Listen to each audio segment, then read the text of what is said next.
Hello, fellow Texans. Welcome back to the James Show. It's News Talk 820 93.3 FM WBAP. I am your host, James Parker, and yes, as you heard in Mike Traina's newscast, Joe Exotic called in on the show yesterday. If you only get to listen in this little time frame, you missed it. But I did already clip it and put it up on the WBAP YouTube, WBAP Twitter /X, whatever the cool kids are calling it these days. It's on the WBAP Facebook page, so go check it out there. It's magic, but yeah, I mean, I found out yesterday that he listens to the show and his whole part of the hospital listens to the show. So it's nice that we have friends over there, and pretty much me and Joe Exotic are like best friends now. He called into the show once. Dude, I don't have many friends, so that's not really too far from the truth. Now, jumping in the top story of the day with both feet, this whole Iran thing, I think it's running out of time. Because the guys that were on the ground last night, I was watching a little bit of this, and I don't want to say they were disappointed because, look, when you are a reporter and you get to sit into some arena where you have to wear a bulletproof vest and like a tactical helmet, that's scary for you. For them, this is the greatest thing that happened in their career. That's not something that you want to do. Like, hey, I prefer to have a job where I don't get shot at. And that's one of the reasons, like, I prefer being a radio talk show host versus a cop. I prefer to have jobs where you don't get shot at. Primary reason I didn't go to the military. I don't like having jobs where you get shot at. But these reporters love it because this is where they make their bones. This is where they can do something memorable. This is what you win awards for. You don't win awards for the fire department got a tabby cat out of a tree. You get an award for a big explosion happening behind you, and then you stand up and in the middle of all the tumult, you're like giving a live report with like mud on your face or, you know, like blood coming out of your forearm or something. And they were so let down last night. They're like, well, there's not really a whole lot to report here. The sky's pretty quiet above Tel Aviv. It's like, well, don't sound disappointed, people. But I don't think that's disappointing. I think the speculation that you've heard, on the James Show just yesterday, but also last Friday, was that Iran is not going to have the ability to keep this going.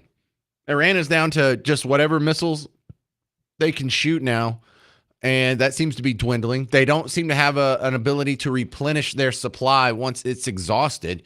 They've already launched hundreds of missiles, so even if they had a nice supply, it's got to be taking a hit and dwindling down. Plus, whatever ones they have shot at, they're done. But on top of that, whichever ones we've dropped the bomb on are done.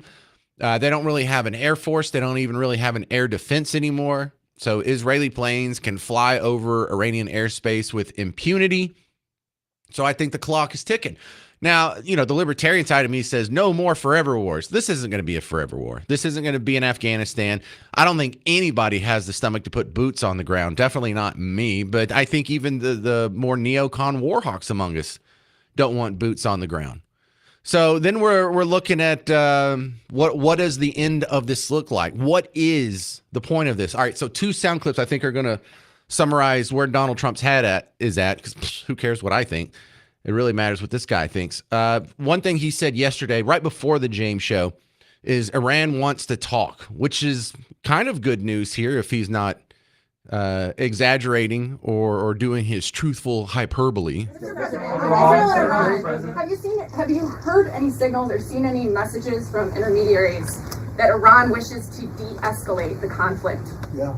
What have you heard? What have you heard from the Iranians? They'd like to talk, but they should have done that before. I had 60 days, and they had 60 days, and on the 61st day, I said, we don't have a deal.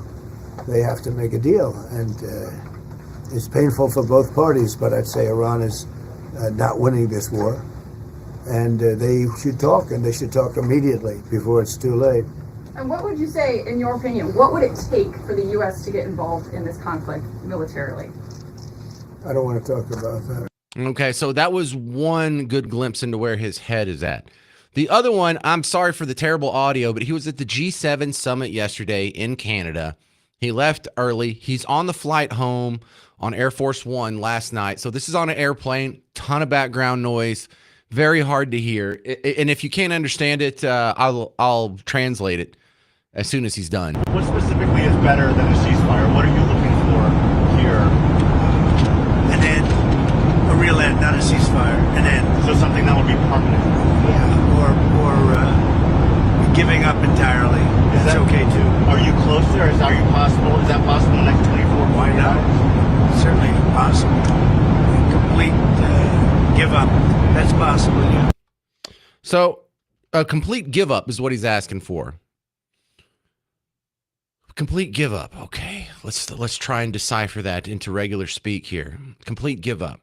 That means we are no longer going to be an aggressor toward Israel, and we're going to meet whatever terms you ask for. Now, you know what we're going to ask for. Stop funding Hamas. Stop funding Hezbollah. Stop funding the Houthis. No nuclear weapons. Now, the question becomes, they signed this piece of paper. They've done this before. What do they have a tendency to do? Immediately ignore it. So how can you sign a piece of paper with these guys and expect them to honor it? You have to put some teeth in the deal. What does that look like? Does that look like boots on the ground? Somebody might have to. United States, Israel only has 6-8 million people, something like that. I don't know if they have the manpower to occupy a country if they wanted to. But my question to you is, how far should the U.S. go to help Israel in their Iran war? I don't think it should go much further than it is now. I kind of like our role being sort of minimal, but we'll discuss that further. But I would like to hear from you. Are you comfortable with all this? Do you think, are you concerned that we're getting into another forever war? 800-288-9227, 800-288-9227. Because then the big question is, even if they acquiesce, even if they give total surrender, is that situation even fixable? Do we have to have regime change? 800-288-9227. That's next on News Talk 820 and 93.3 FM WBAP.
Hey there, welcome to the James Show. News Talk 820 93.3 FM, WBAP.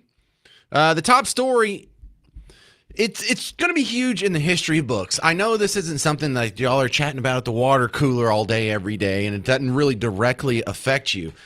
But the stakes here are huge in the Iran war. Well, right now it's the Israel-Iran war. Is it going to be the U.S.-Israel-Iran war?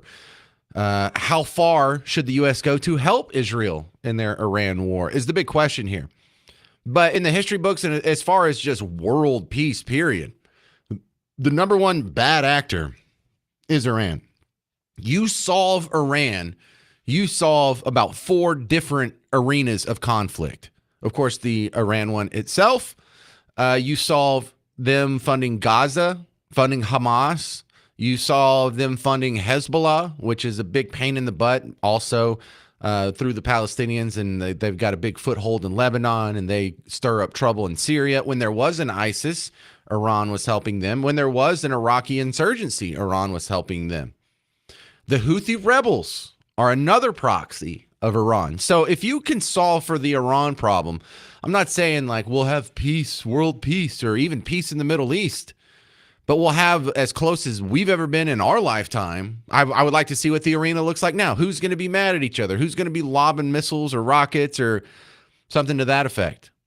800-288-9227. How far should we go to support Israel? This is Eric in College Station. You're on WBAP. Well, I think we should go for unconditional surrender. The problem is and always will be the Ayatollah and, institutes that put in Sharia law.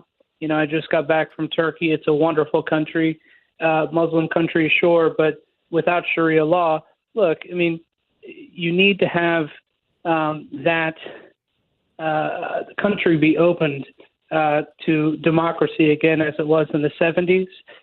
It, has obviously turned into a terror state since, but that has to be the goal for multiple reasons. Well, what if that requires boots on the ground? Do you still support it? I don't think it's going to require boots on the ground. Okay. I think the Iranian people are ready for this type of change. I think that they've seen this in other countries. It's not like it's a complete vacuum there, but for it not only for the Iranian people, but if you were to install someone like a Shah, you have to worry about the power vacuum with China as well. China gets 20% of their oil from Iran, so they're obviously going to be involved in that as well. We have to curtail that too. So you have to go completely, for regime change. I think that's the only method forward. Wow. So if you tell them you want regime change and you want unconditional surrender, but you also tell them that we're not going to put boots on the ground, then what happens when they don't voluntarily step down? Well, I think, with the threat that Trump has made, he, effectively said the exact same thing as he has in the past. Hey, here's a picture of where you are right now. Do what we're going to tell you to do, or you will be dead. He's made that threat before. It worked. It worked in Afghanistan. Not a soldier was hurt. Yeah, but we didn't even assassinate leaders before this. We waited until 2025 to assassinate an Ayatollah, and they've been a thorn in our side since the 70s. Well, true, but also look at the Mossad and what they've been able to accomplish with their boots on the ground already. You're getting reports now that the former head of Iran has been assassinated. I'm not sure if that's true or not, but they are able to do a lot of things that United States Marines and whatnot, boots on the ground, as you say, aren't necessary. It's a two-pronged type of attack there. But the threat has to be there. The regime change has to happen. If it doesn't, it's just going to be like, cutting the head off a snake. Another one's going to come up. You have to go for something completely different. And I think the Iranian people, as what they've shown in the past before they were murdered by their own government, rising up, they really, really want this.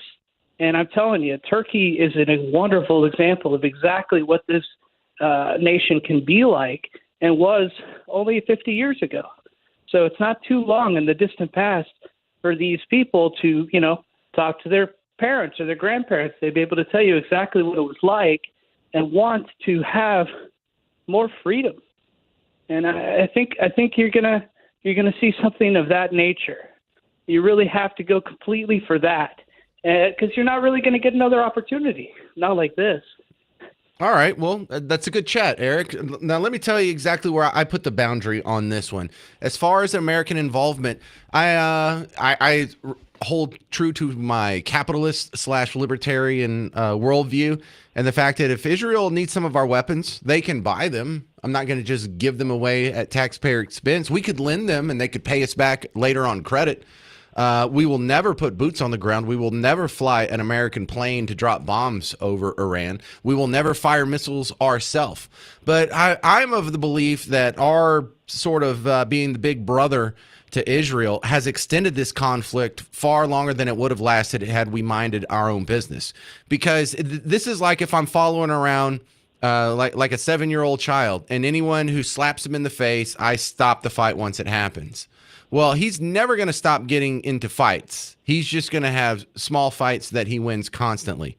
But if we stop standing behind them, Israel's going to be forced to make the long-term changes without the big brother behind them, without big U.S. behind them. And I think they would have knocked these dudes out a long time ago. I think they would have wiped out Hamas a long time ago. I think they would have gotten rid of some of the other bad players with Hezbollah, and when Assad was giving them hell from Syria, and the goobers that launch rockets from Lebanon.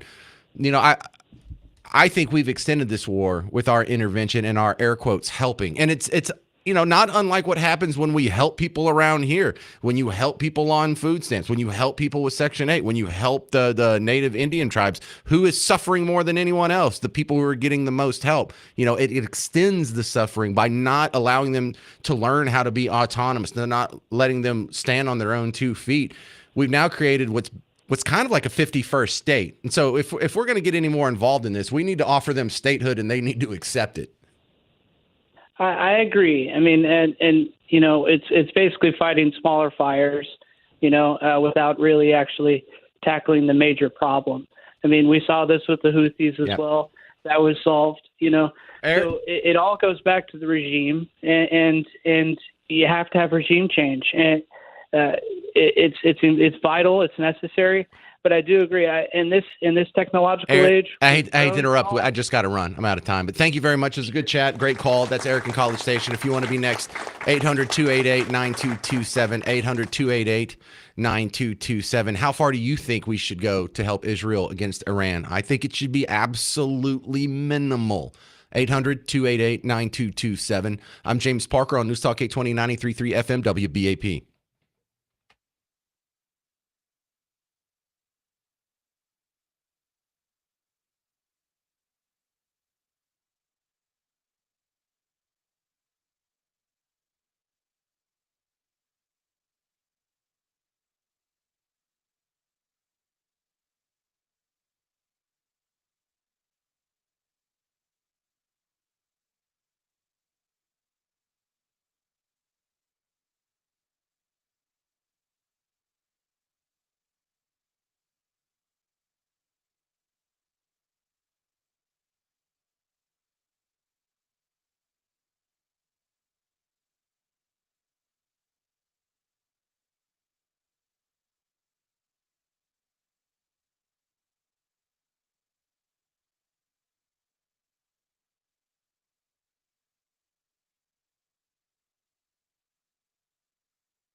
Well, hey there. Welcome to the James Show. It's News Talk 820 93.3 FM WBAP.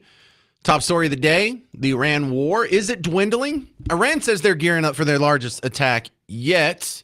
Call me skeptical. You think they would have, if they could have done more, they would have done it already. And it seems each successive wave of attacks is smaller than the previous.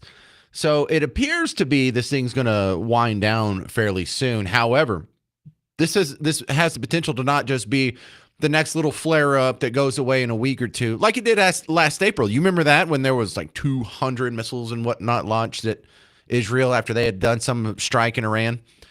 Well, that kind of dwindled into the background, and Iran kept being a bad actor. They kept funding Hamas. They kept funding Hezbollah. They kept funding the rebels in Syria, the Houthi rebels in Yemen.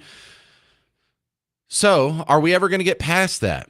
I think that's what we're looking at here. And there seems to be a sharp divide even within the MAGA sphere. I like that term, MAGA sphere, because there's quite a few people, Tucker Carlson, Marjorie Taylor Greene, Thomas Massey even, they don't want to get involved in another war. They like Israel. They hope Israel wins. They're the good guys. Iran's the bad guy. But the super America first crowd thinks, look, until we balance our budget and get our house in order over here, we can't afford this. We don't need this. 800-288-9227. This is Reg in Grand Prairie. You're on WBAP. Yeah, I think we're going to bomb it. I think it's in our strategic interest. Unfortunately, it has to happen because they've said they're going to use it. They said flat out, they're basically, if we get it, we're going to use it. And they've been sending conventional bombs to begin with. When you say it, are you talking about a nuke? No, conventional, the Moab bombs, the B-2s can only carry. And, they can hit the same hole twice, go deeper. They don't have to reach the facility. They just have to entomb them. And that takes care of the uranium problem, too, in there. So it's something that's going to have to happen, I think, because basically they flat out told us this is what we're going to do when we get it. All right. So how does Iran respond to that? You may not even know that they were there. The B-2 is going to be hard to hide, but that's the thing about having a stealth bomber. You and we may not know that they did the raid. Think about it. So do you predict? Got to hit those sites that are deep. Do you predict regime change, Reg? I don't know. I've seen it both ways under both Bushes. One where he left it alone, one where he went in there and made the best of it and did the best he could. It's your damned if you do, damned if you don't situation, it looks like to me. But this is a really seriously screwed if you do, because the fallout alone of a blast like that, what else needs to be said? I mean, I know that, other states have said, well, they're going to do it. Like I've heard Pakistan will say they're going to do it, and India. But I don't know. The question is, do you believe they'd actually use it on Israel? Because they're not just going to screw Israel; they're screw the whole world if they do it. Are you talking about a nuke again, or are you talking about a Moab? If they do a nuke, I'm saying if the Iranians do a nuke on Israel, that takes it out. One bomb. They're already sending conventional missiles in, and they're hitting one out of every 10 maybe. So, does Israel have the right to do that? Because apparently international law says yes, they do if they believe it's going to be a nuclear attack. Then you got the UN guy who was saying, well, okay, but, you're not allowed to hit nuclear sites. And I go, says who? Yeah, there's no rules in war like that.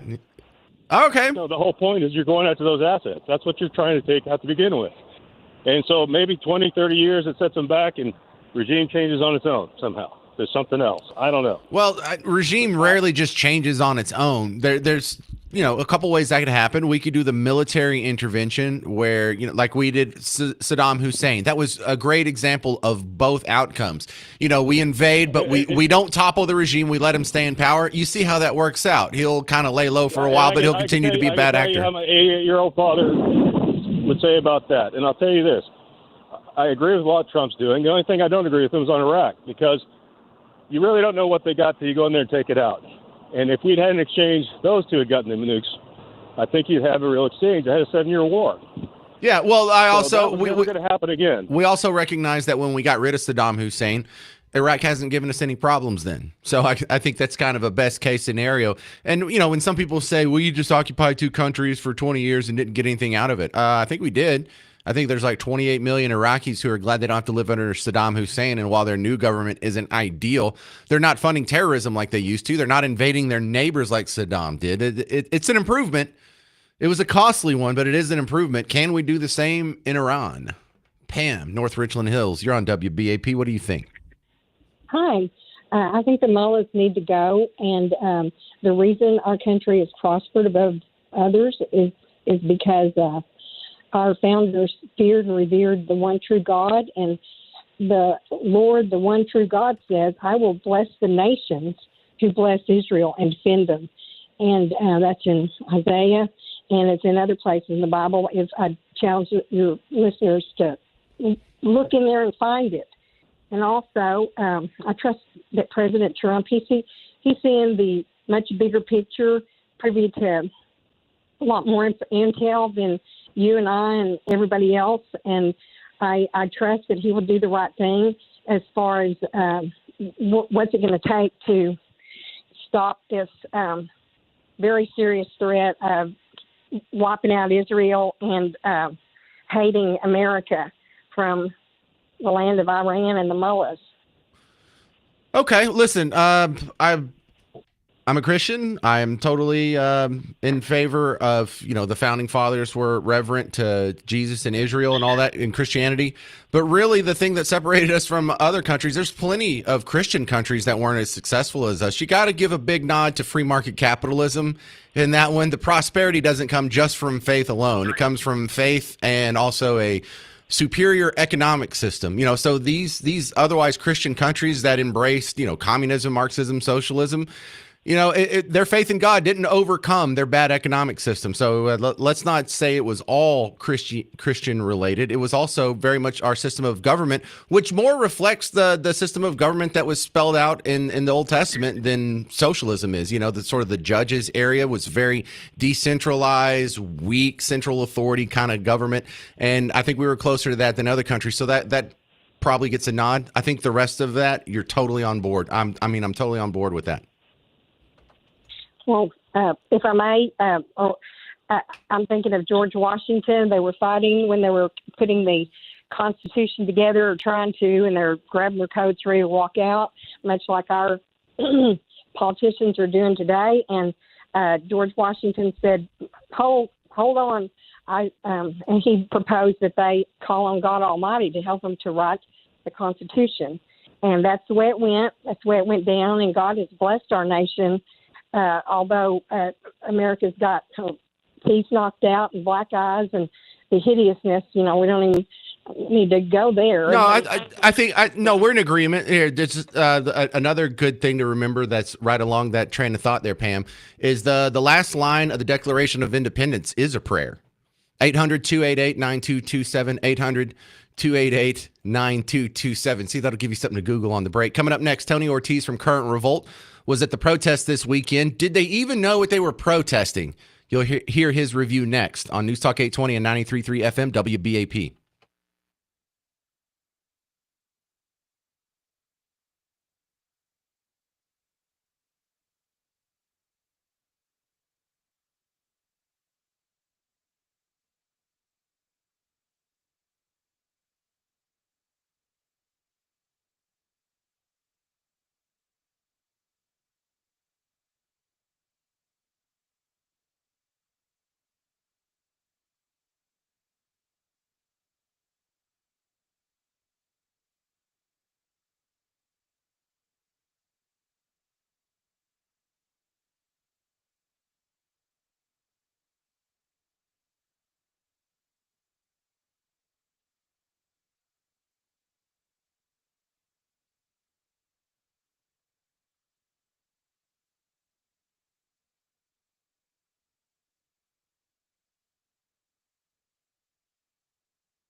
Well, hey there. Welcome to the James Show. It's News Talk 820 and 93.3 FM, WBAP.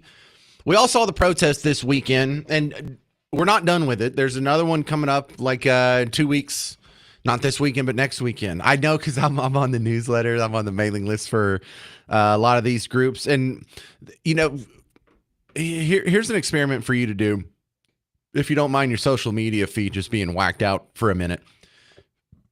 Get on a bunch of social media feeds. Follow a bunch of these accounts for these protesters. And then go to some other big city like a Houston or a Chicago or a New York City and go follow the same thing on their account where it's like New York City. Because we have like Indivisible DFW. Well, there's also an Indivisible New York. There's an Indivisible Los Angeles, Portland. So if you follow a bunch of these, you'll see that this is a highly organized national top-down network. There's some funding behind it. They're following the same playbook, you know, as a metaphor. There's not really a playbook. But clearly someone knows what they're doing in the upper echelons of this organization. At the lower echelons, though, do they really know what they're doing? My next guest, Tony Ortiz from the great website Current Revolt, currentrevolt.com. And Tony, I'm gonna play you one protester audio that I found that I don't know, I find this totally fascinating because so many people don't seem to know why they were out there on Saturday, yet they feel so strongly about it. They were out in public holding a sign, interrupting their Saturday. And you would think if you felt that strong about it, you would know what the heck you're out there for. What brought you out here today to the Bernie Sanders rally? I don't like what's going on in our country right now. I'm just kind of disgusted by it. What's the biggest risk? Oh, gosh. What would you say, Dan? Well, I'll let you speak to that. I don't know. I don't really care for the language that's being spoken right now in the country. Can you give any examples of specific language?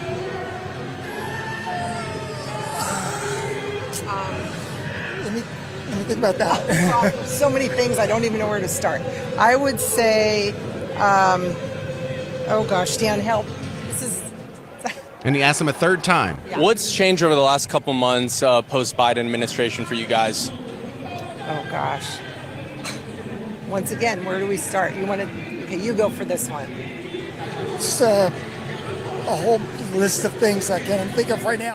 Now, I'm sure there's some people out there who knew why they were in the street, but in your observation, was that a pretty normal occurrence, Tony?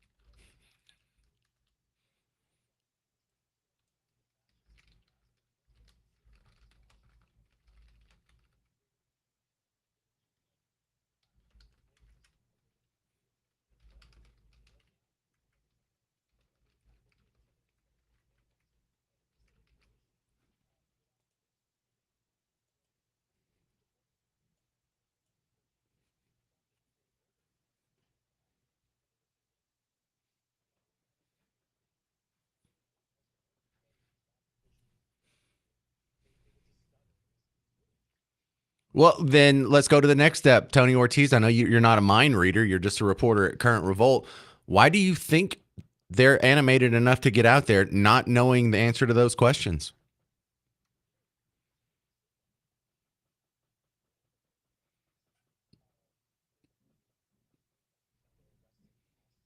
Really?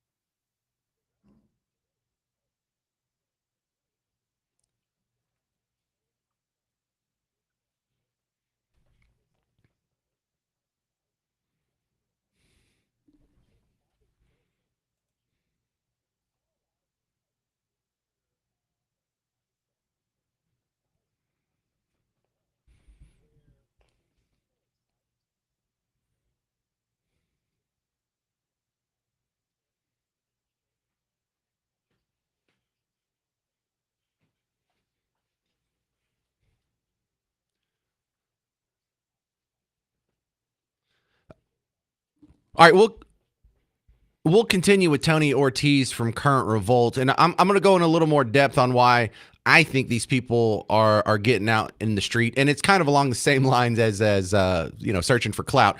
But if you have any theories, do these people even know what they're protesting? What if not, then why are they out there? 800-288-9227.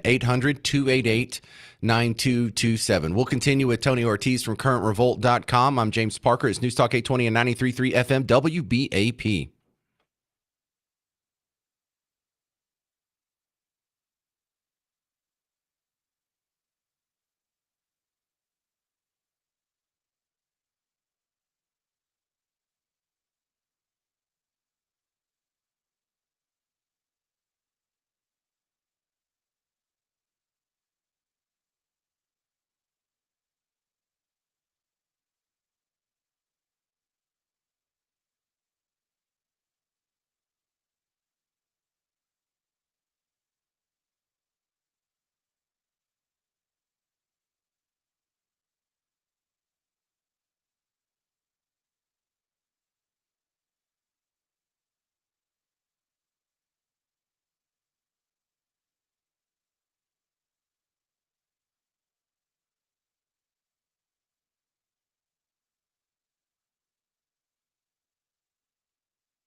Well, hey there, fellow Texans. Welcome back to the James Show. News Talk 820, 93.3 FM, WBAP. Welcome back to the big show. We are continuing with my guest, Tony Ortiz from currentrevolt.com.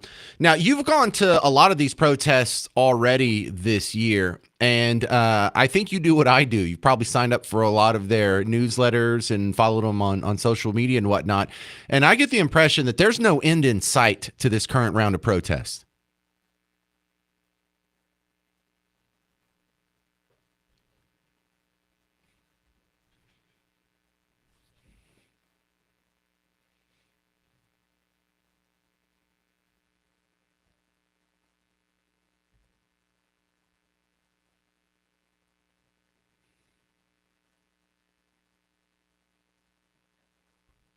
Well, let me push back on that a little bit. We saw the summer of love end on Election Day, and then magically there was no more need to burn cars or loot footlockers.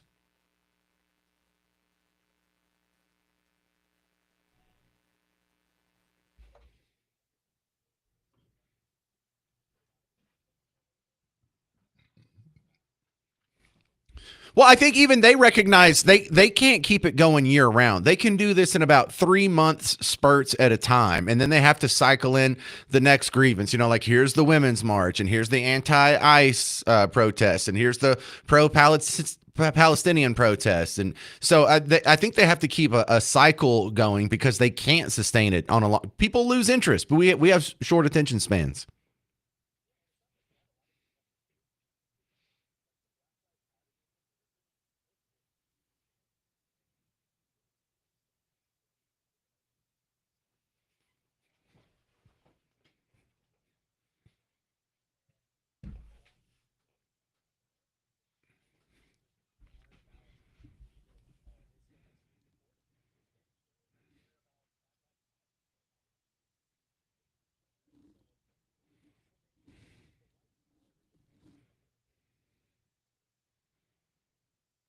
Oh, which brings me into the probably the best part of the discussion here. Your theories on why these people go to protest, no matter what the issue is, and they don't seem to really know what the heck's going on.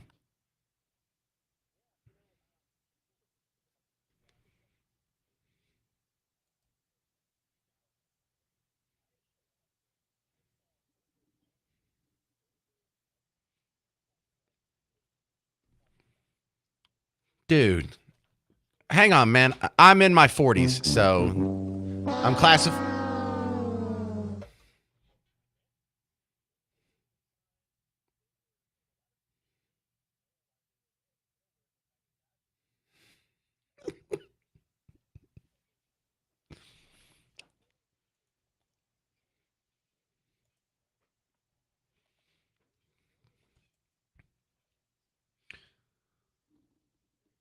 Well, I think in order to understand the protesters, it's very important for people like you to get out there and show us who the protesters are. Because here's my observations, and you can probably confirm this. The people that are most likely to protest are people with free time, people who are at work or own a business. They really don't have time to protest. I mean, of course, there's exceptions, but generally speaking, it's also, I've noticed people with really rich parents are often protesters, which kind of overlaps with people who are likely to have free time. If you have rich parents or you're on a trust fund or you don't have to pay your own rent, you probably have more free time to go protest or get involved in these side projects. But people with a lot of personal problems are very active in protesting. I have seen this happen where I had a friend who got really into woke politics and was protesting whatever the cause of the day was. And I would tell him, like, dude, you don't even have custody of your kid. Why are you bothering with this? This is not where your energy should be going. Your life is a chaotic mess. But it almost seemed to serve as like a distraction. Like some people drink, some people play golf, some people protest.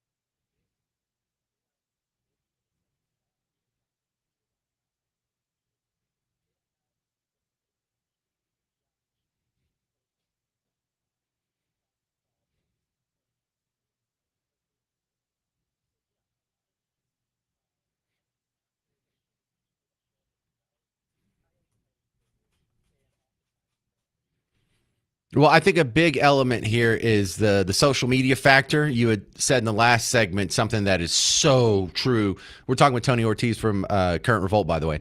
And the fact that these people love to go out there and take pictures of themselves and take videos of themselves and make sure to spread it all over social media. Not so much so that the message gets out, but so that they get out as someone who's on the good team.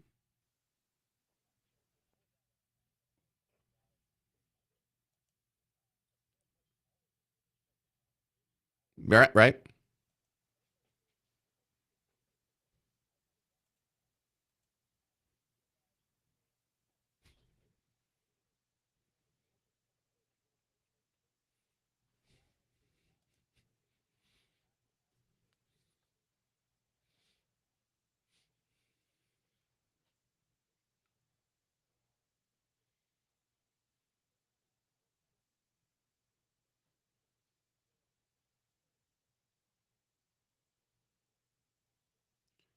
Well, and generally speaking, I don't mind that people brag on social media. You know, my friends that are like, I just ran my first half marathon, or I just got a promotion at work, or I just started a new business or something.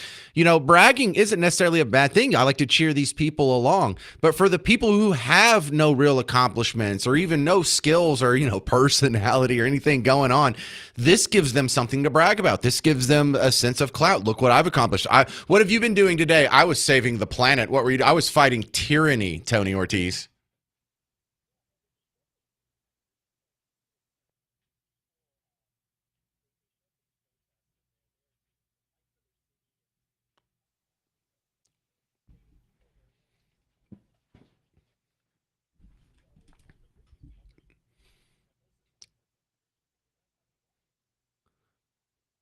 I did not see that in the news. I didn't see that at all. Wow.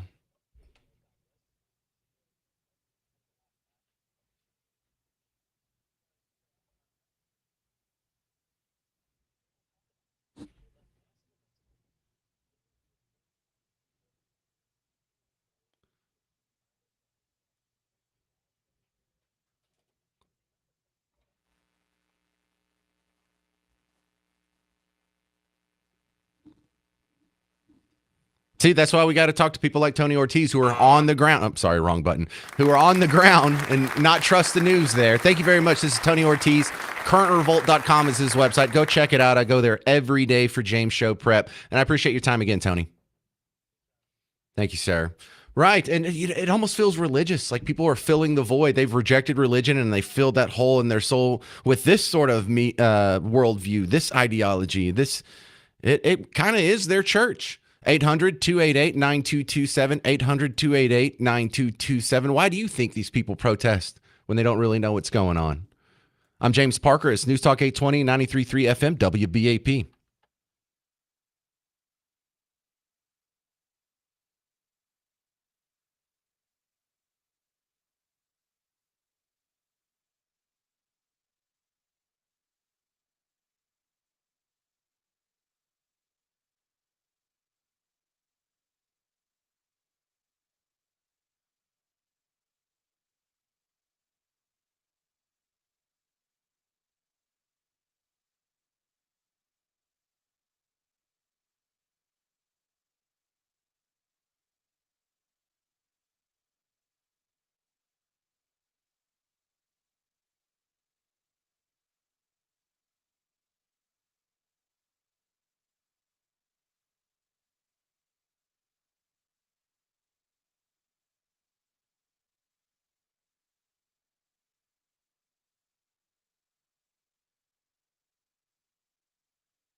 Hey there, welcome to the James Show, News Talk 820 93.3 FM, WBAP. Let's talk about these protesters. Why are they out there? And if you're just joining us, we're kind of marveling that this clip, now this is one of 1,000 clips you can find online of people going into the protest, whether it was the No Kings protest over this weekend or something similar that's been happening over the past few months. And how many times have you seen someone put a microphone in front of their face and say, "Why are you here? What are you protesting?" And they say some ethereal concept, but they can't give you any details. Yes, we're here protesting against fascism, or we're here protesting against kings. Oh, really? Is the king in the room with us right now? And so I think I have some better explanations on what animates these people. What brought you out here today to the Bernie Sanders rally? I don't like what's going on in our country right now. I'm just kind of disgusted by it. What's the biggest risk? Oh, gosh.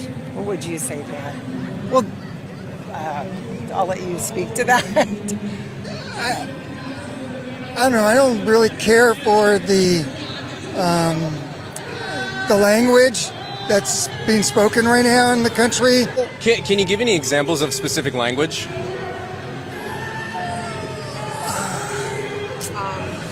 Let me think about that. So many things, I don't even know where to start.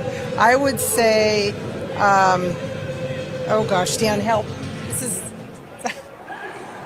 Yeah. What's changed over the last couple months post-Biden administration for you guys? Oh gosh. Once again, where do we start? Okay, you go for this one. It's a whole list of things I can't even think of right now. Yeah. So look, this is a problem. I'm not here to make fun of these people. Look at these idiots, don't even know what they're talking about. This is a serious situation in the fact that because they don't know why they're out there, lets you know that this is an emotional action by these people. They don't remember why they hate Donald Trump, but they remember the feeling of hating Donald Trump. Have you ever gone back and watched a movie from the 80s? You're like, yeah, what would happen if you watched Tron right now? You would say, oh, I don't remember this part. Oh, I don't remember this part either. In fact, I don't even remember how it ends. I don't even remember the name of anybody else besides Tron. But you remember liking the movie. You probably can't name anybody besides Chunk in Goonies or Sloth maybe. But you remember liking the movie. You don't remember the details. You don't remember one line from it. But you remember how it made you feel. So this is how the media is so effective. They keep rolling out stories and, whether it turns out to be true or not, it doesn't matter. It's already done its damage. They already lied to you about the Hunter Biden laptop, about Jussie Smollett, about the Covington Catholic high school kids supposedly harassing an illegal immigrant. And so for all these other stories that turn out to be false, it doesn't matter. These people already got the bad reporting. And they remember how it makes them feel. Even if it's not true, it's a very powerful thing, emotions. And it's really hard to separate people. Once you become emotional, it's really hard to separate people from that emotion, especially if you're just trying to use logic. We all got a good taste of that during COVID. 800-288-9227, 800-288-9227. Frank Palo Pinto, you're on WBAP. Yeah, James, I watched the parade, and I noticed that a bunch of the soldiers seemed to be out of step. And then on social media today, I saw that they were in protest of the parade and didn't necessarily agree with what our new administration stands for. Yeah, I saw that too. Your thoughts? I think they ought to be kicked out of the Army if that's true. I think they ought to get a dishonorable discharge, for not complying with their oath. I think there's maybe a 2% chance that is true because of all the people who would be upset about celebrating the Army's 250th birthday. I would put pretty low on the list people who are active duty in the Army.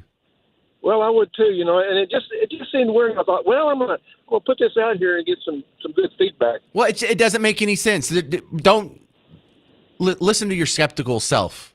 All right, Frank. If it sounds so unbelievable, it probably is. Remember, the military can make these guys charge up a hill while bullets are being shot at them. You don't think they can make them walk in step if they wanted to on Pennsylvania Avenue? Of course it wasn't a protest. Of course it's not some sort of setup. And of course it's not, oh, they hate Trump, and so this is how they're sticking it to him. That I don't know. I can hear in your voice you're doubting the claim. You should listen to that voice. I am doubting it. It don't ring true, and there's so much BS on social media. You know that people don't have critical skills, don't trust this, and that's that.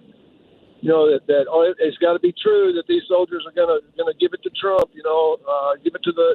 It's fantasy. It's fan fiction for Trump haters. That's what MSNBC is constantly. It is fan fiction for Trump haters when they tell you Trump, everything he's doing is so unpopular and everyone hates him and all his approval ratings are down. Yeah, he's doing a terrible job at the border. He's doing a terrible job. You wish. That's not what the real polls say. That's not what's going on in the real world. Hey, did you know the economy is within 2% of its all-time highs on the Dow and S&P 500? Not one report on that. Now, you got all the reports when it went down, but not up. They're not reporting the news. They're reporting propaganda. It's just 100%. If the DNC was writing the headlines themselves, they wouldn't change one thing on MSNBC. Great call. That's Frank and Palo Pinto. If you want to be next, 800-288-9227. 800-288-9227. What do you think is going on inside the head of these protesters who have no idea why they're out there? I'm James Parker. It's News Talk 820 and 93.3 FM WBAP.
Hey there, welcome to the James Show, News Talk 820, 93.3 FM, WBAP.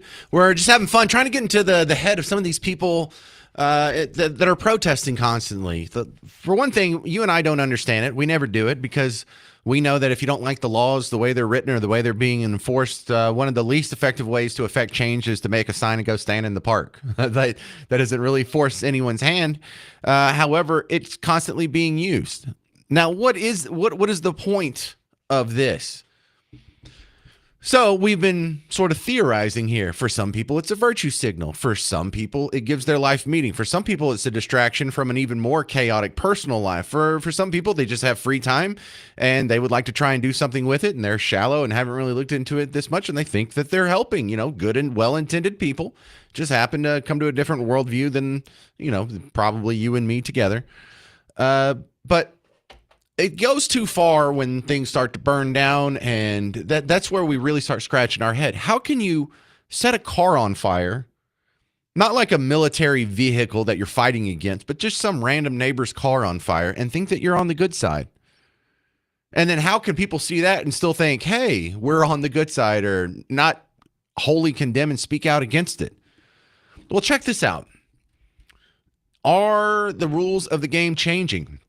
Let's go over to California, where the district attorney in Los Angeles says that they are pressing charges, federal charges, for a guy who was passing out face shields to rioters or spitting on law enforcement. We actually have some charges coming down. This is Angus Johnson is the protester that this guy is talking about. This is the Los Angeles district attorney just a few hours ago. Involves an individual who spit on a military serviceman and a law enforcement officer.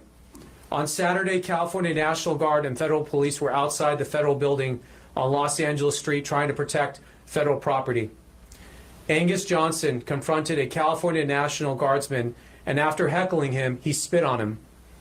Johnson then spit on other federal police officers present who were trying to keep the peace. As our president said, if you spit, we hit, and we will hit you with a felony. Mr. Johnson is charged with assaulting a federal agent in violation of 18 United States Code Section 111. He faces a maximum sentence of 8 years in prison. We have dozens of ongoing investigations, and we are continuing our work to identify individuals who engaged in violence. Their masks, their face shields will not save them. We will find them, and we will go to their home, and we will arrest them. That is a promise I make to the community.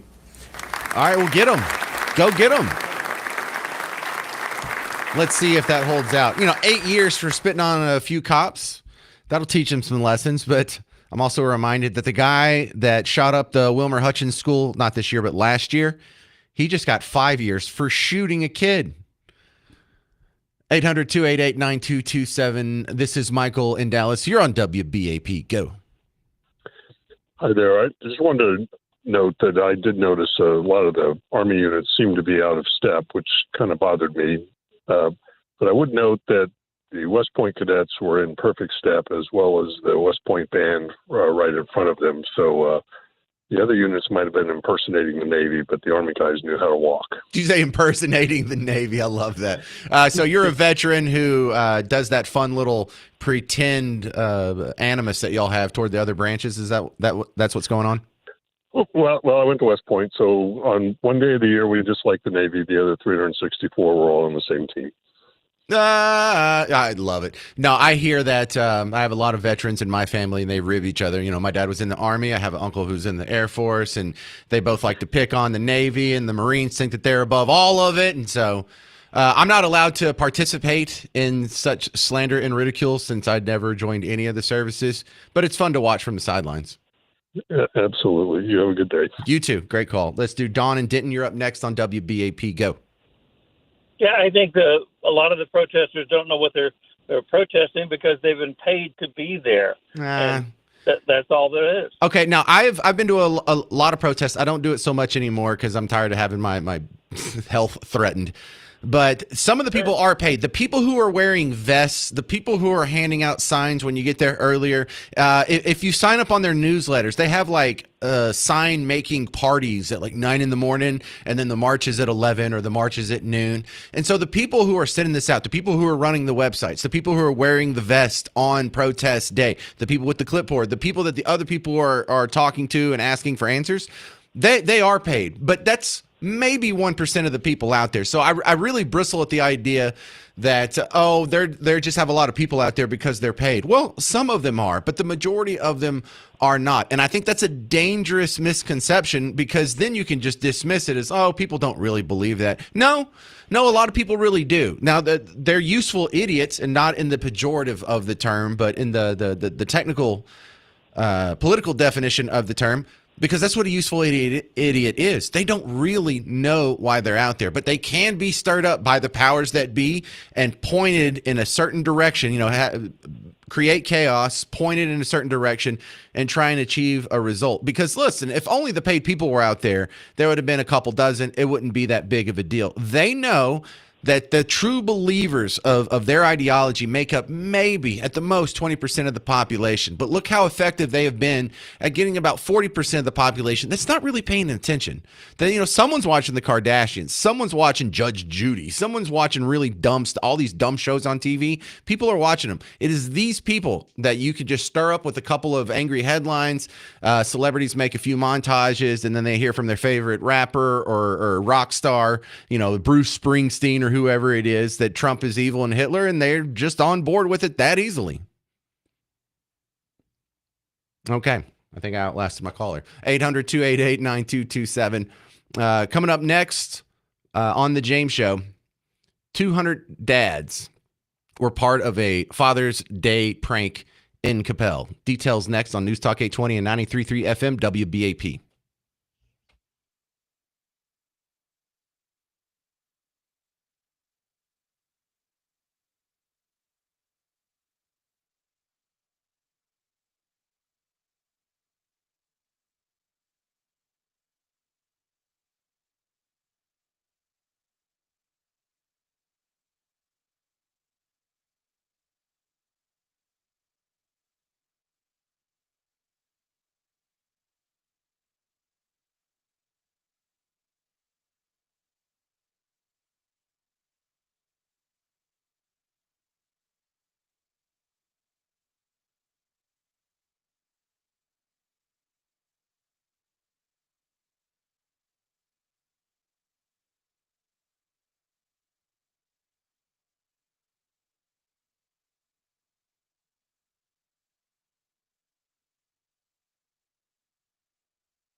Hey there. Welcome to the James Show. I'm James Parker, News Talk 820 93.3 FM WBAP. Coming up in just a second, you're going to hear about the Father's Day prank in Capel. But we continue with a discussion about protesters. What is going on in their head? They can be made to go out and protest just about anything. It's like, wait a second. You're protesting against kings this weekend. Where's the king? Is there a king in the room with you right now? Show me on this doll where the king touched you. Who's the king? Who's the pro-king crowd? Is there anyone out there saying, yeah, we want a king? Yeah, we're pro-monarchy. No one.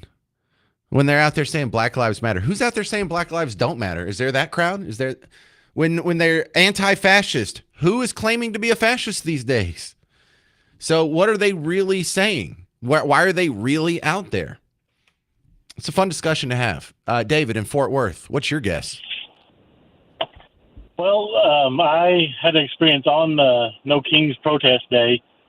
Just moved to Grapevine, just got married, and I came out to my car, and underneath my windshield wiper, there's a note calling me a racist, a Nazi, and told me I wasn't welcome there. For what? Because I have Trump stickers and Trump hats on the back of my car, and I'm guessing they had to see that, go back in the house, write it on a piece of paper, come out, hold it, and put it underneath my windshield wiper. So it scares me that they're how far they're willing to go.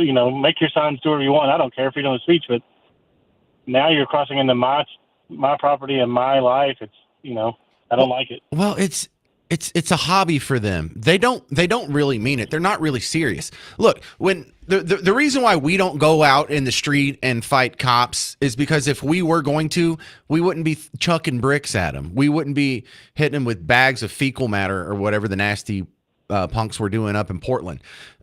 We know what happens, whether it's the American Revolution or the Texas Revolution. When you're fed up and you're fighting tyranny, you go out with your guns and you start shooting people. Well, they're not really shooting people. They don't really want to escalate this. They just want to go out and they want to have a hissy fit and they want to give their lives a meeting and act like they're fighting the man. But if you're hitting him with a pillow, metaphorically speaking, obviously, but if you're not really fighting the man, you have access to guns, you're not using them. So you're not really Billy Badass out there trying to take down the man and risking it all. Some of it's social media clout. Some of it seems to be almost religious. Because when you take religion away, you have to replace it with something. There's a hole in your soul, in the human condition, that has to be fanatical about something or a believer about something. So for some people it's religious, for some people it gives them meaning, for some people they just think it's the cool thing to do, for some people they think it'll get them social media clout. Some guys are out there trying to impress some chicks that sort of rope them into it, but none of them really seem to know what the heck that they're protesting. It's because, like I asked the guy the other day, it's like, you're always giving me heck. What even is your economic philosophy? And he said capitalism. It's like, no, it's not. You're not a capitalist. I mean, Jesus, no one even answers that. So he doesn't really even know. He just knows orange man bad, Republicans bad, fight bad guys, and you are good. Absolutely, I agree. All right. Well, sorry you got a nasty note. Where'd you move here from? I was in Forney, then I moved to Grapevine when I got married.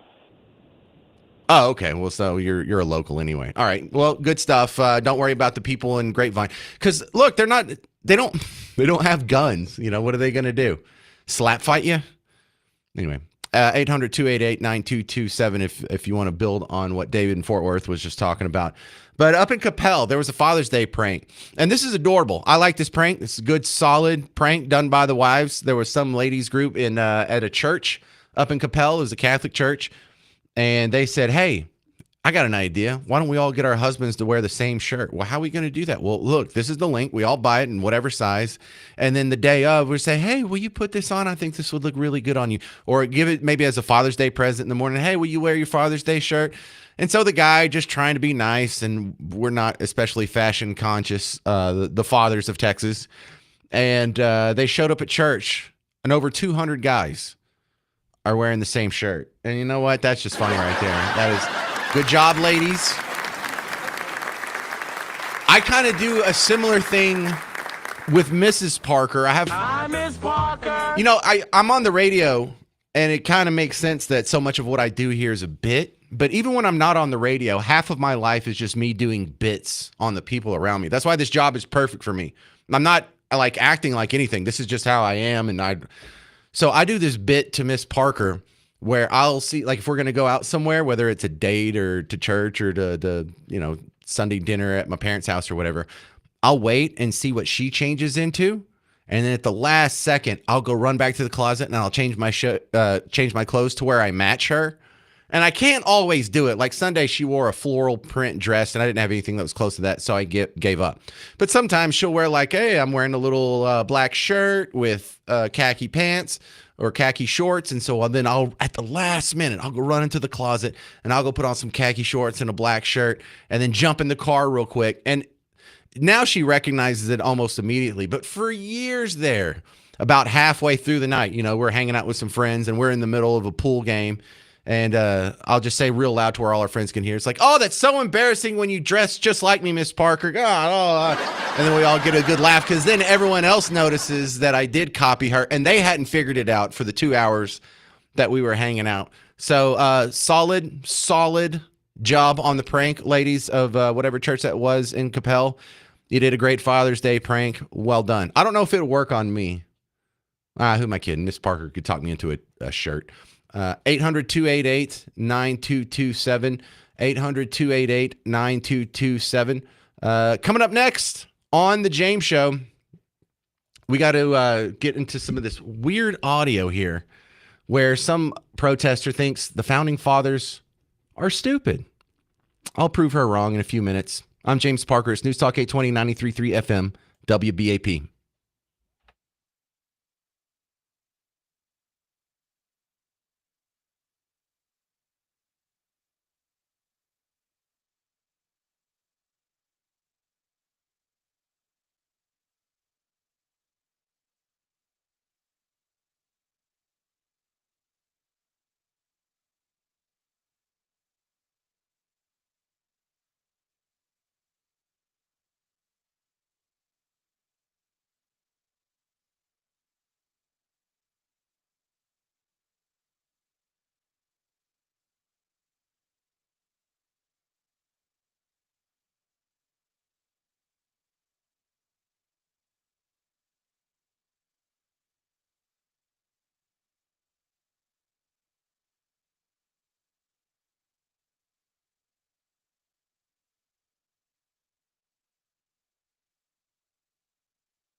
Hey, it's the James Show, News Talk 820 WBAP, now on FM at 93.3. Yeah, let's go.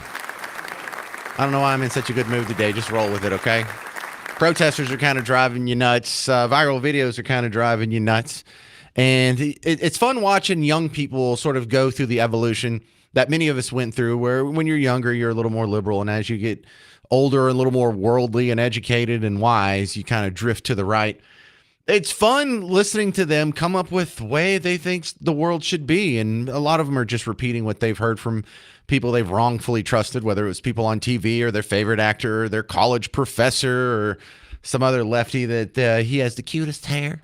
But so much stuff that they come up with, one of the easiest things you can use to slap it down is say, well, that's unconstitutional. They're like, well, why are you against the Department of Education, Parker? It's like, well, the founding fathers didn't want a Department of Education. They didn't want a Department of Health and Human Services. They didn't think we should be involved in educating our kids. They didn't think we should be involved in medical decisions. You know, they didn't think we should have a central bank. They didn't think we should have a fiat currency. There's all kinds of arguments where my backstop, whether it's guns or economics, is the Constitution. And so one of the ways you've seen a lot of people try and get around this unfortunate hurdle is just to try and make the claim that the founding fathers are stupid. Here is a 1-minute example from a young lady, adorable young lady, looks like she's about 20, on Twitter. When the founding fathers made this great country, I'm going to stop you right there. The founding fathers owned slaves. The founding fathers had less access to education than a modern day 12-year-old. They don't know anything. I don't care what they wanted. I don't care what they think. It's unconstitutional. I should hope so. The Constitution was written by people who didn't think women should vote. The Constitution was written by people who had 15-year-old wives dying in childbirth frequently. The Constitution was written by people who had little cartoon Elmer Fudd shotguns, not automatic war machines capable of ripping down 100 children in a minute, and have, and will again. The whole point is to change. The whole point is to progressively make better decisions so we do not repeat the atrocities of our ancestors. If I was born at any other time in American history, I would have been burned at the stake or lobotomized. And we think the people doing that are the ones who know what should be going on today. We don't want to listen to the people who cured tuberculosis or decided, hey, maybe we shouldn't put lead in house paint. You are actively repeating the atrocities of your ancestors. You're doing it on purpose. Let's talk about how stupid the founding fathers were. In order to get into most colleges in colonial times, like right before the Revolution, even after the Revolution, whether you were going to go to Columbia or Harvard or Yale or one of the few colleges that already existed, one of the prerequisites in order to get in is you would have to go through this sort of audition process where you would have to, some of it was written, some of it was oral. You would have to read and translate from Virgil. Do you even know who Virgil is? Publius Virgil something or other. I forget his last name. See, even I don't know, and I'm supposed to know this. I can't read in Latin. I can't read it. They also had it in Greek. You were to translate some ancient Greek writings. I believe it was part of the New Testament. But they have you ever seen? Go look at what the audition was for Columbia in like 1768 or whatever it was to get into the university, because this gets passed around almost every time. If there's a long comment thread under one of these little screeds, the founding fathers were stupid. No, they were smarter than you are. They're more educated than you are. Thomas Jefferson could, with one hand, with his left hand, be writing in Latin, and with his right hand be writing in Greek, and write the same message just in two languages as he's going across. I can't do either one of those, much less at the same time. But we're talking about guys who could go pick up a Latin text that was written in 49 BC and read it. They could go pick up the Septuagint, one of the earliest Greek manuscripts we have of the Bible that still exists, and they could read it in its ancient Greek without it having to be translated. And if you want to see how dumbed down modern America is, I'm guilty of it. Donald Trump's certainly guilty of it. And that's not a slight to him, but Donald Trump speaks probably on like a 7th or 8th grade level. Again, that's not an insult. That's smart if you're a politician, because if you start speaking at a grade level above someone in the crowd, you lose them. So being able to speak, simply and well understood to the masses that aren't well educated is probably a positive thing in the political world.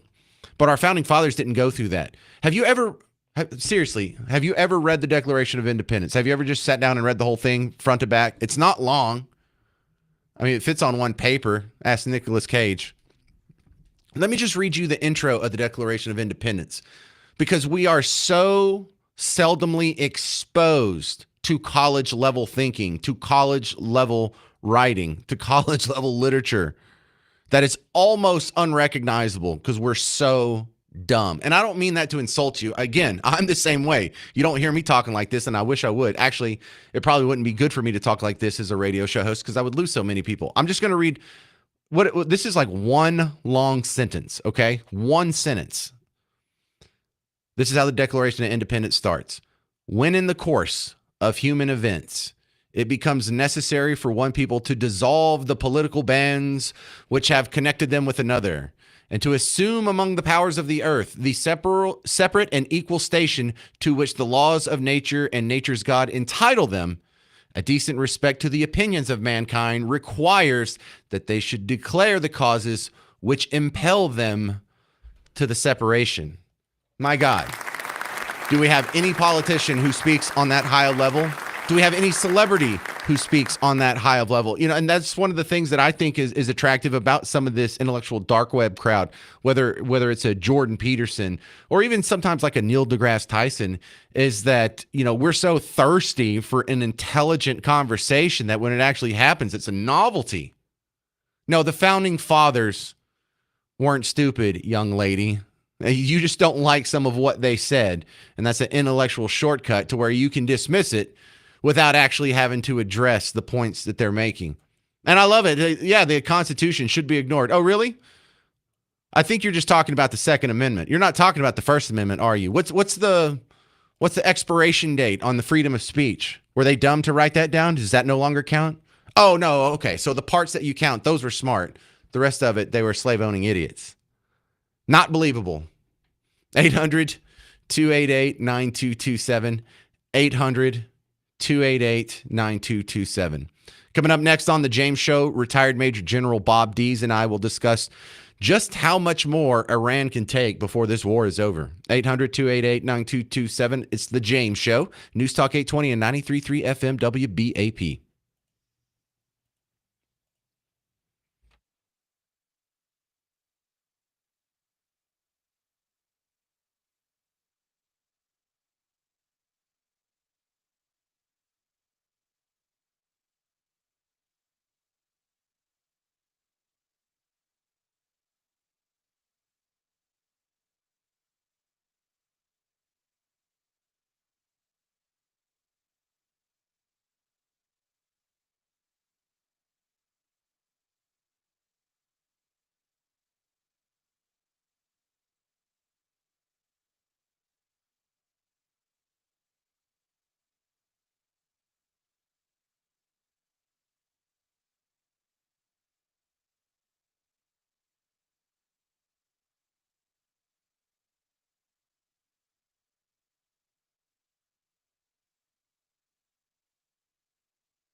Hey there, welcome to the James Show.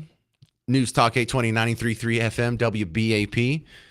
Yeah, so on the break there, we were just talking about the Iran-Israel thing. You're like, Yeah, I was talking to Kimberly James over here. Because, we're all speculating, like, how's this going to end? How should this end? Because the questions have disparate answers based on really small factors within the question. Because I have the way I ideally think it could end or should end. Is that the likely scenario? Absolutely not. But it sure would be the best scenario. Why? Well, partially because it's my idea, and I think I'm right. But for so many of these, a compromise is usually what's going to happen. You're not going to get everything you want. They're not going to get everything they want. And so there's going to be some sort of meeting in the middle. And I think this isn't going to be something that's dragged out. I think we're going to get an answer to some of these very difficult questions sooner than later, because I don't think Iran can keep this up. I don't think they can match the missile salvos going back and forth for as long as Israel, with the backing of the United States, can do.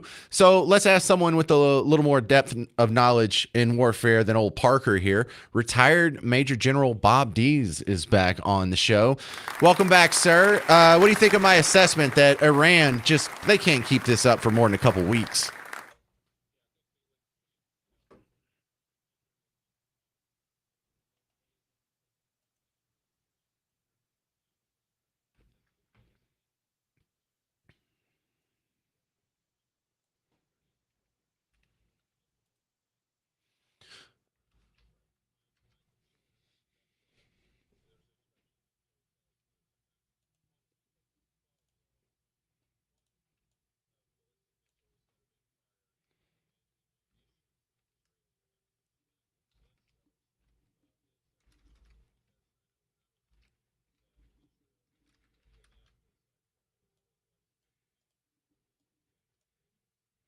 Yeah, and one of the tricks Iran has used to get through the Iron Dome is to fire a whole bunch of missiles and hope some of them can squeak through. And what that means is I think they've probably used up a big chunk of their stockpile.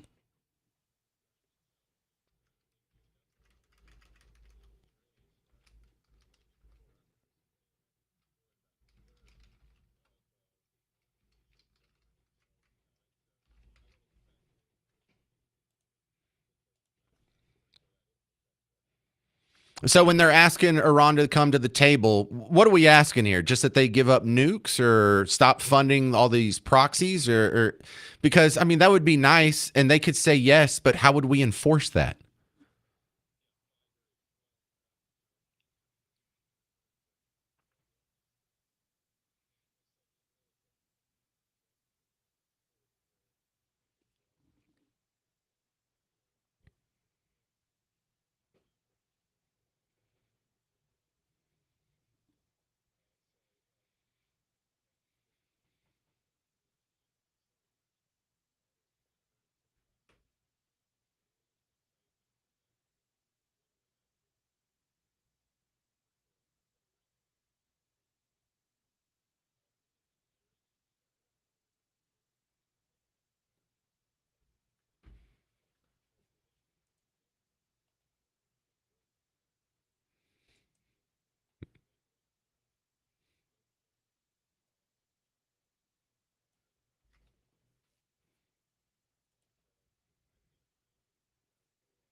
Right. We're talking with retired Major General Bob Dees from the National Center for Healthy Veterans. What do you make of all this talk about regime change? Because, we think it can't get worse than the Ayatollahs, but it might.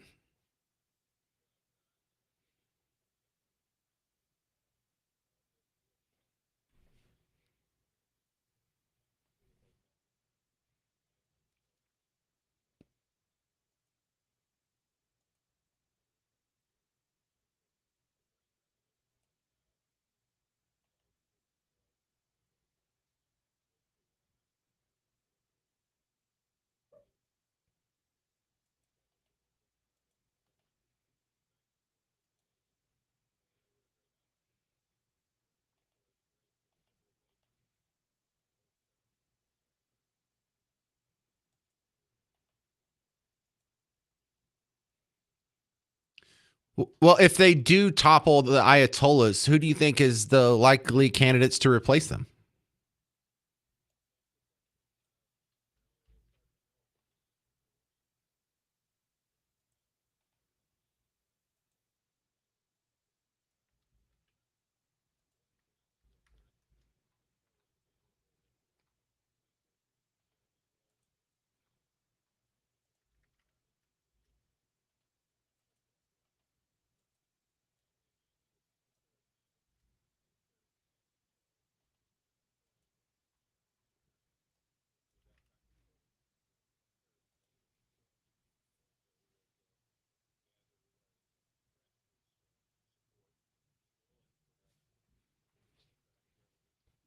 Reading between the lines, you don't sound too worried about them.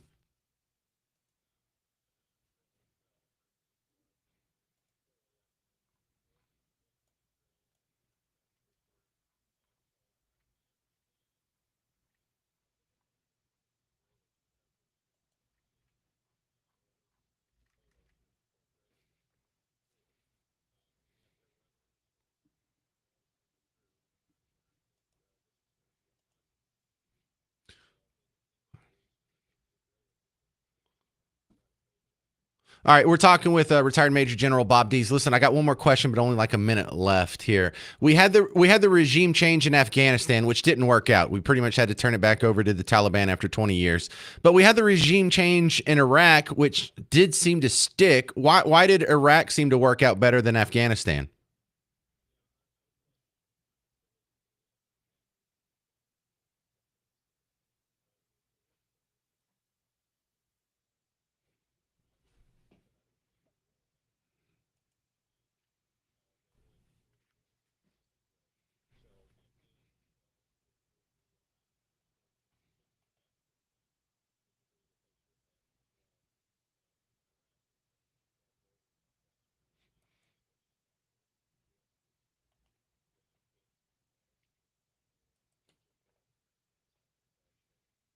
All right, this is Bob Dees. You can find some of his work these days, healthyveterans.org. That's the National Center for Healthy Veterans, the website, healthyveterans.org. Appreciate your expertise. Thank you. Retired Major General Bob Dees on The James Show. It's News Talk 820 93.3 FM WBAP. This is my buddy Bob Lavelle from Home Marketing Services. And Bob, I don't think a lot of people understand that if you're paying $2,000 in rent, you should have called to look into getting a house like yesterday. That really truly want a house. I agree with you, but I think the message I need to get across better to people is it's about the education. For example, finding out if you actually do qualify, and if you do qualify, how much do you qualify for, or why can't you qualify, and how do you fix it? Getting that kind of education can save you a lot of money in the long haul. You know that. Right. And also, if you get the right guy on your side, you don't have to do a lot of the heavy lifting. If you get the paperwork to Bob, he can help you find the house. He can help you negotiate how the back and forth is going to go. And even with no experience, you can enjoy the process of getting a house. Because, Bob, I see what's going on. I see you doing most of the work over there. Well, we really do spend more time with the client, I think, on average than just about anybody I know out there. Because, you had one of your listeners called yesterday, and his question was about getting some sort of financing that he wanted in the home that he's in now. My advice to him was actually to go to a local bank that he deals with, and they can do a HELOC where he can get a line of credit on it if he wants to use that for investing. So it's not always about us saying, hey, here, you need a house. A lot of times it's just educating you to the point where you can either do the right questions, find out which builder has got the best finance programs, because some of them have deals out there where I can't maybe get my guys to do it in the 4%, but the builders can. And which ones are good, which ones are, not so much. Well, when it's time to buy a house, this is the one guy you need to call, Bob Lavelle of Home Marketing Services, 972-392 9595. That's 972-392-9595. You can go to blessyourheart.com, or Bob's phone number is 972-392-9595. Thanks again, Bob. Thank you, James.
Well, hey there, fellow Texans. Welcome back to the James Show. It's News Talk 820, 93.3 FM, WBAP. I am your host, James Parker. And what the heck's going on in Fort Worth? You know, when you see the DFW divide here, Fort Worth is known as the quiet town. It has crime. I mean, it's a big city. It's almost 1 million people. But not like Dallas. I mean, Dallas has more shootings and more murders and more gangland activity and whatever. And that's sort of the stereotype. And I'm not going to get into the Mesquites or the Garlands or whatever.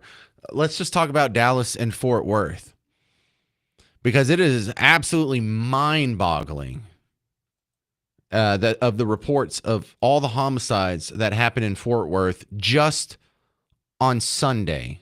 Did you realize there were 5? And I can't say murder because they haven't all been adjudicated, and maybe it was self-defense, and I don't want to come get sued later. But it looks like there was 5 murders in one day in Fort Worth on Sunday. 5 murders. So I think Fort Worth is a pretty quiet town. This seems a little out of kilter here, but let me run through it real quick, because 5 homicides and 4 different disturbances. Number 1, a North Houston Street shooting. There's a house party on the city's north side turned deadly when a fight escalated, resulting in the death of Anthony Luis Rangel from gunshot wounds to the torso and forearm. I don't think it was the forearm shot that got him. 2 others were injured. No arrests have been made. Police are still investigating. 3:30 a.m., Matthew Fonseca, 24 years old, shot multiple times outside a residence on Conejos Drive in West Fort Worth. Jonathan Martinez, also 24, arrested and charged with murder after admitting to the shooting, claiming Fonseca had assaulted his ex-girlfriend. Yikes. There was a disturbance in the backyard on Forest Avenue Sunday afternoon that led to a shooting. 1 person dead, no suspect in custody. Police actively investigating. We still don't know the details of the victim. We're pending notification of the next of kin. So I don't know a name on that one. Then we go to the double homicide. This happened at 8:45 Sunday evening off of Asheville Lane. A 16-year-old Billy Gibson, not Billy Gibson, but Billy Gibson, and 25-year-old Jalen Sharp were killed in a shooting stemming from a struggle over a rifle. Marquavius Hunt, not a Roman emperor, he's a Fort Worth kid, 17 years old, arrested and charged with capital murder of multiple persons after allegedly shooting both victims multiple times. Now, how does this happen? You're struggling over a rifle? Oh, I want to hold it. No, I want to hold it. Now I'm going to shoot multiple people multiple times. Everyone listed here is under the age of 25. Everyone listed here is male. So we don't have the widespread problem of shooting violence or murders in Fort Worth. But we're not going to get the full complement of other demographics because everything is politicized these days. And that stinks because these conversations need to be had. I know it's uncomfortable. And I'm not even talking necessarily about race. You know, you could throw in the socioeconomic, you could throw in the immigrant community, you could throw in the fact that, different cultures. But also, you remember what else was Sunday? Father's Day. Think that has anything to do with it? Father's Day. What a coincidence. You know what I wish we did? Just like the way we kept up with the race of the subject or the name of the subject or the age of the suspect or what shoes they were wearing or what car they were driving. I think we'd get a real clear picture of what ails us as a society if we were including the birth status of these people. Was it a bastard? Was it someone that was born out of wedlock? Was it someone that was raised by their biological parents? Because we never get that information in real time. We never get it looking forward. We only get it years after the fact when somebody has to manually go do a deep dive into some of the statistics and look up some of the most telling signs of where our societal problems come from. Because some people think the societal problems come from an inequality, like an economic issue, like socioeconomic. Yeah, well, they commit all these crimes because they're poor. Oh, really? Because in the 1940s, when they were even poorer, they didn't have this many shootings. They didn't have this many problems. Maybe it's not the socioeconomic issue. Well, maybe it's racial. And well, no, because you can see that there's other factors that sort of delineate, an example, a white kid who is born out of wedlock and not raised with his biological parents is more likely to go to jail than a black kid or a Hispanic kid that is born in wedlock and raised by both of his biological parents. I'm not just making that up. There's studies to back that up. I can read some of them for you if you'd like. Some people have different excuses. Oh, it's a gun problem. We just need some new gun laws. No, we don't need gun laws. They don't need more money. They don't need reparations. We don't need to put white people in check because they're so racist. We need dads. And what a great illustration that on Father's Day here, that when I go and I try and do the deep dives and just do a dispassionate, even if it's ugly, even if I don't like the results, what is the root problem of so many of these ills when it comes to murder, when it comes to crime, when it comes to drug use? It's a lack of dads. Children brought up without their dad are 5 times more likely to commit suicide, 9 times more likely to drop out of high school, 10 times more likely to abuse chemical substances, 14 times more likely to commit rape, 20 times more likely to end up in prison, 32 times more likely to run away from home. 35% of boys with the present biological father obtain a college degree. 14% of boys who do not have a present biological father get a degree. Fatherless boys are about twice as likely to spend time in jail before they reach the age of 30. It's not a coincidence. We need to start having some more honest conversations, and we don't look at race, don't look at money, don't look at economics, don't look at gun control. We need to start looking for dads. Coming up next on The James Show, you're going to hear me argue with an immigration attorney over the latest ICE raids. Kate Lincoln Goldfinch next on News Talk 820 and 93.3 FM WBAP.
Hey there, welcome to the James Show. I'm James Parker, News Talk 820 93.3 FM WBAP. We have some breaking news here. About an hour ago, Kristi Noem was transported to the hospital in an ambulance. We have not gotten the reason why she went to the hospital. That is still undisclosed. The only reports we have that she is conscious and she has spoken with her security detail. So hopefully that's not too important. I don't know. I don't know if she had a heart attack or a stroke or maybe a vaccine reaction, or she might have just broke her leg. I don't know. But stick with that. The WBAP newsroom's keeping an eye on it. And as soon as we know, they'll pass it along. Also, it's dark now in Israel, and they're not playing with fireworks over there. It's another salvo of missiles coming from Iran. No reports on if any of them have hit targets or killed anyone, but that's just what started here in the last few minutes of the James Show. Now, my next guest is a regular guest, the great Kate Lincoln Goldfinch. She's an immigration attorney with Lincoln Goldfinch Law. Welcome back to the James Show, Kate. I'm doing great. Now, I hear a lot of complaints about ICE raids where the guys are plainclothes police officers, and some of them are hiding their identity with masks and not identifying themselves well.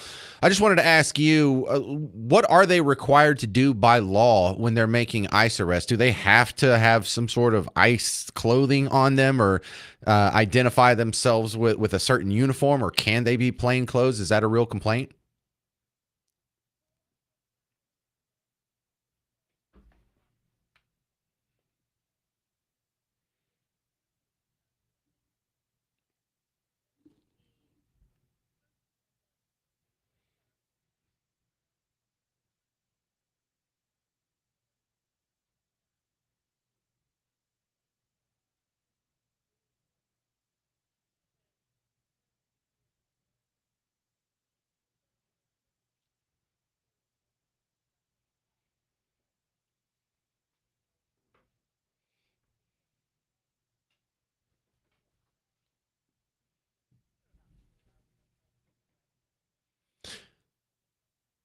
So if they don't follow that protocol, do they risk their case being thrown out in court?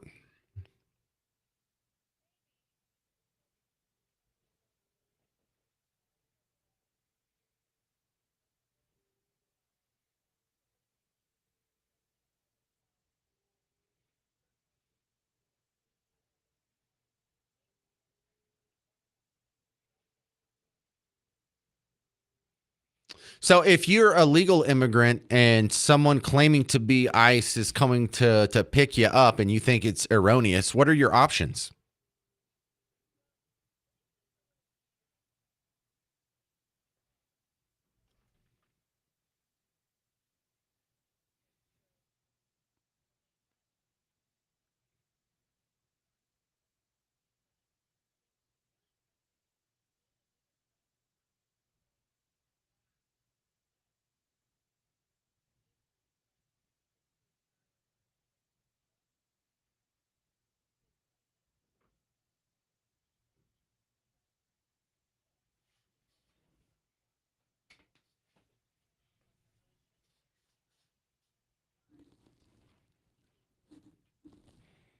Well, Kate, I wish we had more time. Sorry to make it so short. We just got stuck on the last segment here, but I appreciate your expertise in the matter. Just had some questions come up, and I think you answered it for a lot of people out there.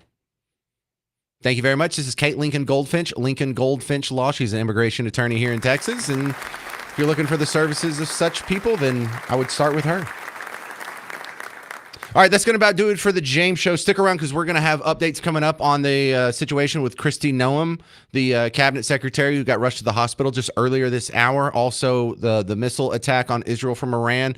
Missiles are raining down right now. Are any of them hitting? You'll find out. Just leave it here on WBAP. Stick around. Mark Levin's coming up next. I'm James Parker. This has been the James Show on News Talk 820, 93.3 FM, WBAP. Now homeowners, your roof is taking an absolute beating this year. I know we get storms every year, but we got, in my experience, more hail than normal, higher winds than normal. We've really been through it. I mean, except for maybe the snowpocalypse that happened, I guess, 4 years ago now. It's been terrible. If you have any doubts about your roof, especially if your roof is over like 10 years old or so, you need to get it inspected. Call Blue Ribbon Roofing, and they'll come out and they'll do it for free. There's no trick. They're not going to like kick a hole in your roof and like, oh, I guess we got to fix it now. They'll get on your roof, and if nothing's wrong with it, they'll tell you. They'll give you a high five, a little bit of paperwork, and be on their merry way. Won't cost you anything. But if you catch a problem early, it could save you thousands of dollars in repairs if you go ahead and get it done now. And I know what you're worried about is paying for it. You got to cover the deductible.